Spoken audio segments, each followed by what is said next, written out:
quite the iron stomach during my Yale years. Now that he's here, y'all could work it out. He is unconscious. Was that your plan? You know what, it's been a while since I saw a new rom-com popping up on Netflix, and I guess that I had some kind of hope that they might have changed in the interim since I last saw one, and maybe they have, but this is not a romantic comedy. Nope.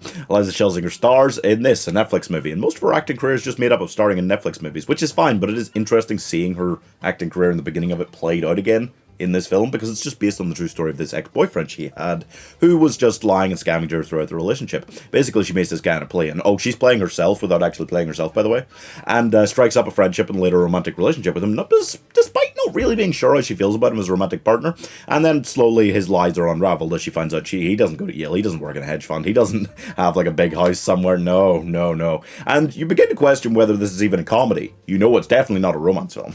It is actually quite enjoyable. She is good as a leading lady. Margaret Cho's her witty bartending friend is pretty damn good, and they have good chemistry together. Overall, it's not a good film, but it's an enjoyable enough 90 minutes, and compared to other Netflix fare, it's actually a pretty decent watch. So I'm giving a film that's not good on paper 54 out of 100. You might say that there are hundreds of these Netflix movies reviewed on the channel. If you have a Netflix movie that you want to go watch, you should just search on the channel and check to see if there's a review so that you can double check whether that's a garbage one, because the odds are it probably is a garbage one. It's not worth watching.